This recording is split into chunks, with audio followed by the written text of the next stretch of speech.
Good afternoon, ladies and gentlemen. My name is Ian. Welcome to another episode of ShareNet. Today we have a very special guest with us, Emily Kui, and she will be talking about the profession of occupation therapist. So stay tuned for that.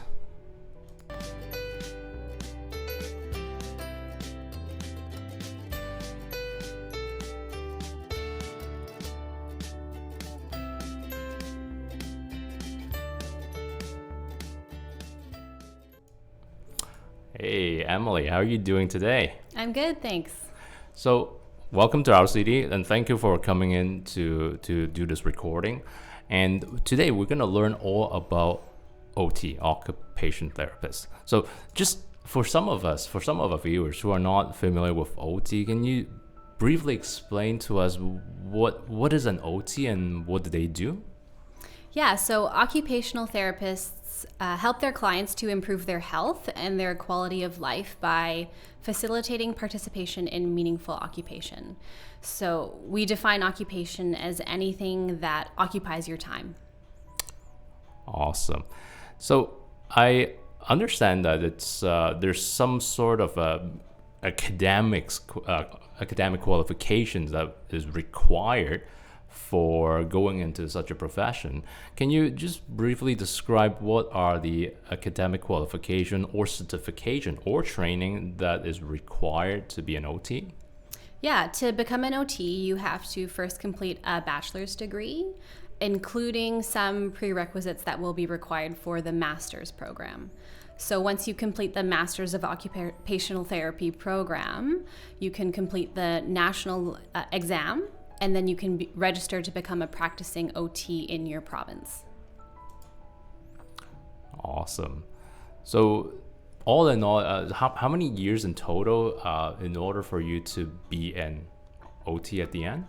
Yeah, so however long it takes for your bachelor's degree, usually for 4 or 5 years, and then the master's program is 2 years. Okay, so roughly 6 years in total. Okay, Right. Awesome. Thank you. Now, I understand that as an OT, you work with all kinds of people. So can you tell us a little bit about the clients that you provide service to? Just talking a little bit about the dynamics of the people.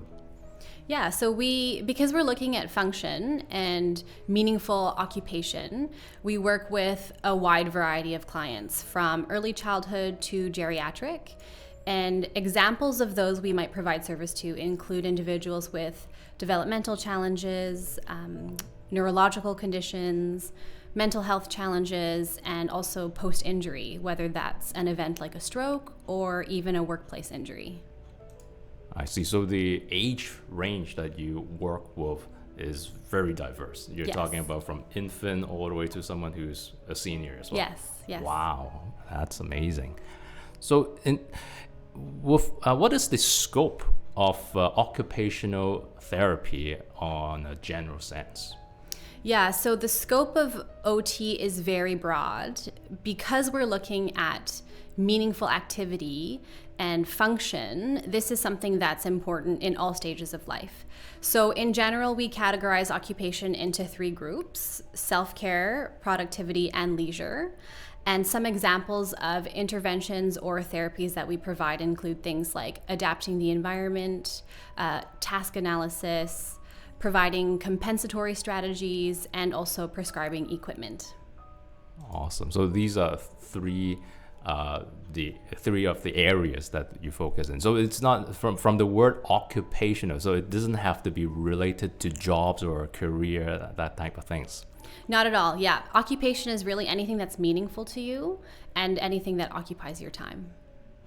Awesome. So how does an OT work with a person with a disability? Yeah, it's very collaborative. So we focus on helping the individual first identify their functional goal. So what is the meaningful activity that you want to do? And then we walk alongside them to help them achieve that goal. Awesome.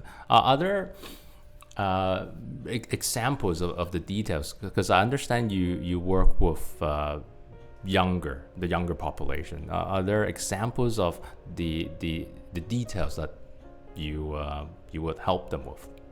Yeah, so for the younger population, for early childhood, we look at a lot of development. So self-care development, learning to dress themselves, learning to play using their hands, learning to color and draw. And we would work closely with them and their families, as well as their preschools or daycares, and anybody else who might be involved with supporting that person. Awesome. And where and how can we find an OT? Because there are no stores with, let's say, hey, we're OT, come on in, right? So where and how can we find an OT? Yeah, so if you're looking for an OT, you can go to the to the Canadian Association of Occupational Therapists website, which is caot.ca. And there's a platform there called Find an OT. So you can use that to look for a therapist. Some of our members, they may have a language barrier, for example. Is there a chance that they may find an OT that may speak the language? Yes, totally. Yeah, there's occupational therapists that are from all different backgrounds with all different types of experience. So you can definitely go and find someone who would work well with you, speak your language, understand your culture, or just, anyone that you want to work with. Awesome. Yeah. I guess this next question is for some of the parents out there. So at a young age, sometimes we may not notice the milestones that are achieved by our children. So what are the telltale signs of, my child seems like it's not reaching certain milestones, I should look for an OT or I should seek further help to support my child? So what are other signs that can help the parents to realize that?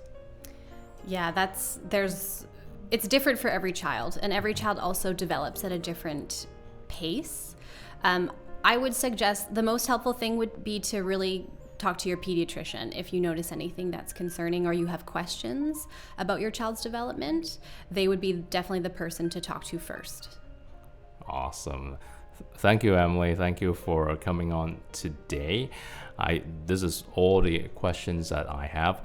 Is there a message you want to provide to our viewers before we wrap up? Well, occupational therapy is